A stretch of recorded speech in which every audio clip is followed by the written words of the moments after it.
It is game day in Baton Rouge, and we're live from the patio of the Journalism Building overlooking Victory Hill. We will take a look back at LSU's win over Syracuse and look ahead to today's matchup with Eastern Michigan. And we'll talk with Dan Bournet, the voice of Tiger Stadium, about these 2015 LSU Tigers. It's Saturday afternoon outside Death Valley, and it's the Tiger TV Game Day Show.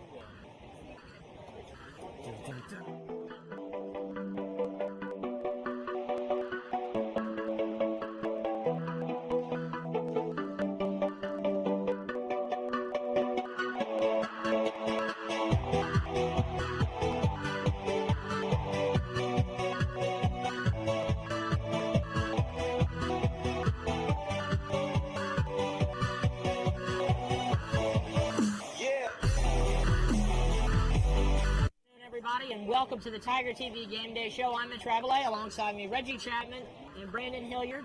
Guys, the Tigers are now 3-0, returning home after their visit last week to Syracuse in upstate New York, taking on Eastern Michigan today in Death Valley. Guys, how good is it to have the Tigers back in Baton Rouge? It's great. It's very exciting, of course. You know, the weather has just gotten very good over the last couple minutes now. It was a little bit cloudy earlier today. The sun has come out. It's going to be a beautiful day for football. Brandon, I think it's great. The atmosphere is just as usual. It's a little bit more low-key this week, but I'm excited to see what Death Valley has to bring this week to Eastern Michigan. Absolutely, and we're going to start the show talking about the man that everybody in LSU fandom is talking about, number 7, the running back, Leonard Fournette. Now, in Syracuse, Leonard became the first running back in LSU history to run for 200 yards in consecutive games. Ran for a career-high 244 yards. It was only 7 yards shy of beating Kevin Falk's record for LSU's single most game yards by a running back. He also scored 2 touchdowns in that game against the Orange. Now, early in the 2015 season, he's the front-runner to win the Heisman Memorial Trophy, and Leonard's teammates know that their plan was somebody special. As I'm looking at the board, sometimes and they had 200-something rushing yards, I'm like, he did it again? So I'm like, man, this guy's amazing, you know, but it's all credit to the hard work he does on and off the field, man. You know, the good person he is, he's a real person. So all the success that he's getting now, it was expected. There's still plenty of football to be played this season. So, Reggie, the big question is, we're in about middle of October, middle of the football season. Is it too early for Heisman talk? I think it might be just a little bit too early. I think, honestly, it's just because Leonard has set the bar so high. You know, he's averaging 210 yards a game. He's 3-2 odds to win the Heisman right now. And really, I think if he hadn't set the bar so high, if he plays a bad game, then all of a sudden people are going to start doubting him. You know, he's got people right behind him. Trevor Boykin's playing great at TCU. They put up 50 points today against Texas. So really, I think it's too early, but we'll see later on down the line. Brandon, Tigers have yet to get into the SEC slate. When they do, will things change? Is it too early to talk about a Heisman for Leonard Fournette? I don't think so. And the reason I say that is because, like Reggie said, he set the bar very high. Not very many backs are going to be able to hit that bar this year.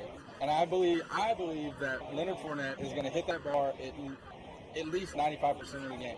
He might have an off game against maybe an Alabama or a Florida, a big SEC school, but I think that's not going to hurt his chances in the Heisman running. Now, also this week, there was speculation that Leonard Fournette could potentially leave LSU for his junior season and sit out to await the NFL draft. Now, head coach Les Miles answered all that speculation this week. I don't know how you give up what is a pretty short today for a real nice, very probable speculative future. Running game has been the star of the season so far, but one new blocker is helping the team to success. Tiger TV Game Day Show producer Amanda Luskin has that story. Throughout the first 3 games of the season, the spotlight has been on superstar running back Leonard Fournette. But right beside him is LSU's new fullback, a redshirt sophomore who's new to the position. No, it was all tight end in high school and my freshman year, so yeah, it was a brand new kind of position to learn. John David Moore joined LSU as a walk-on tight end from Ruston, Louisiana. He switched to fullback in the spring of 2014 and worked his way up to earning the starting job and a scholarship. I talked to Coach Miles. They put me on scholarship. Definitely a kind of culmination of a lot of hard work. And, you know, I think the most exciting part for me was being able to share that with my family and friends and just share the excitement with them because they've been along this journey with me the whole time. Although he's already made it to the big stage, Moore knows that he has to continue to put in the hard work to keep competing at such a high level. a lot of hard work, but I'd say I've, experienced a lot of just good fortune of being in the right position at the right time and being able to develop pretty quickly the skills I needed to step in and fill a role here. So it's been a lot of hard work, I'll say that, but it's been a lot of fun along the way. With an offense that relies so heavily on its running game, it's crucial to have blockers like Moore in front of the running backs, and the superstar running back is glad to have him aboard. Blocking is one of the hardest things of football, besides quarterback, because they understand the blitzes. Some people might pick games in the front, and they pick it up, especially by blocking for us running backs. They do a tremendous job each and every day. Moore learned from watching fullback Connor Neighbors. He said he owes his success to him and the other veterans that came before him. I mean, there were older veterans in the room like Terrence McGee and Kenny Hilliard, and they really, along with Connor, kind of set the standard for how we practice and play, and so kind of carry that out as we continue. Amanda Luskin, Tiger TV Sports. And Moore is expected to play a huge role for the Tigers as their running game establishes dominance against SEC defenses all season as they get into the fall slate. Now, coming up after the break, we're going to talk about some of the Tigers' struggles from their road game last week up in New York. And later we'll hear from the voice of Tiger Stadium, Dan Bornay. And don't go anywhere. Tiger TV Game Day Show will be right back. Leonard Fournette is quite possibly one of the greatest running backs of all time. I think when we watch him play, we're kind of spoiled because we're witnessing greatness. Nick Chubb's good too, but Leonard Fournette's the best in the country. I think he's amazing. I think he kicks butt. I think it's pretty remarkable, actually, just to be able to witness what he's doing, because it's going to end up being one of the greatest players in college football history. So I think it's pretty awesome. Freaking amazing. He's wrecking dudes everywhere. I think he's great. I mean, I've been predicting that he's going to, win the Heisman, in my personal opinion. Like a beast. So he's pretty much a freak of nature, and we should all be like, I don't want to say blessed, but we should all be aware that we're in the presence of greatness. And that was LSU students talking about the phenomenon that is running back Leonard Fournette. We thank Tiger TV's Brian Pellerin for going out and getting those interviews for us during the week. Now, looking back at the Syracuse game one more time, guys, LSU did struggle on defense. The Tigers gave up 24 points to the unranked Orange. They especially struggled in the second half and allowed Syracuse 14 of those points in the fourth quarter. Syracuse's quarterback Zach Mahoney made his first career start and threw for 154 yards and 3 touchdowns. LSU knows that they have to work on finishing games against teams that they are heavily favored against. It's all communication. It's all what we do. Our discipline, being disciplined with our eyes. It's all, but unfortunately for us, it's some things that we can correct. It's some things that we can, go back to the drawing board and really correct so it won't hurt us in the future.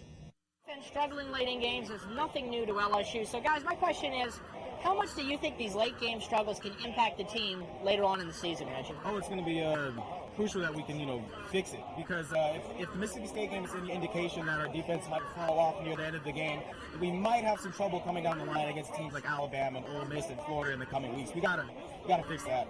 Brandon, I agree. We need to fix our defense tremendously. Our secondary is great in the first half, and then we kind of relax and get a dull in our system. So if they can fix that and they can get into that, then we should be okay. Absolutely. Now, guys, another thing LSU struggled with in Syracuse was penalties. Now, LSU was called for 14 penalties last Saturday for 120 yards. Leonard Fournette also had an 87-yard touchdown that was called back due to a false start. Now, although these penalties were not costly in the outcome of the game, LSU knows that their discipline is something that they need to work on, especially with their tough SEC schedule coming up in November.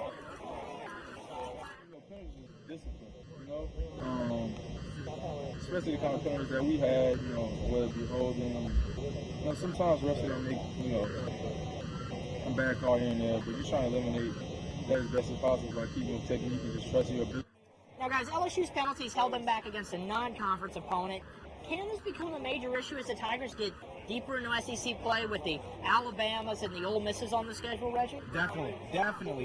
LSU's being talked about as being a team that could potentially play in the national championship. And for us to get there, we have to cut down on the penalties because, for example, like you said, with that 87-yard run, those are points that we might have needed coming and playing teams like the Alabamas and the Ole Misses, like you said. So we must fix it going down deep down the line.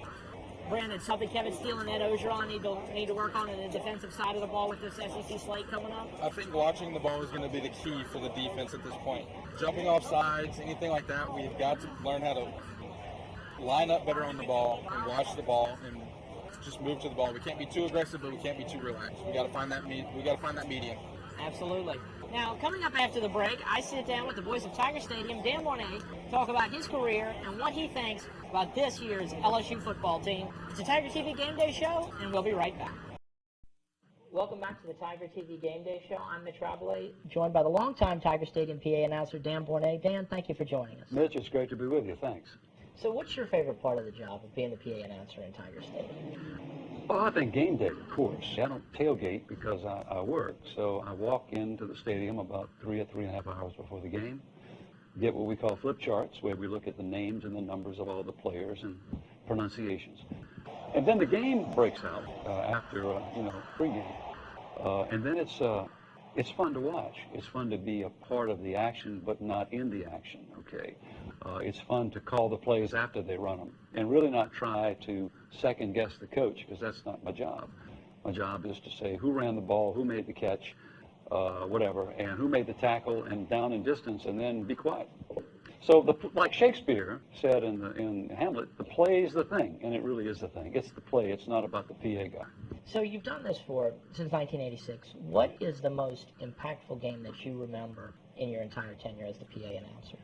Well, there have been things that have been impactful that aren't games, and a couple of those things are the 2 national championships that we won, and having the opportunity to host the celebrations in Tiger Stadium for both of those national championship teams. That was very special to me. I had lived through the 1958 season as a 12-year-old kid coming to these games and watching us win the national championship in 1958. I never dreamed then that I would have even a small role to play in 2 championships. And so it's kind of like a thrice in a lifetime experience. We've had 3. Hopefully we'll have another one. Those 2 celebrations were fantastic.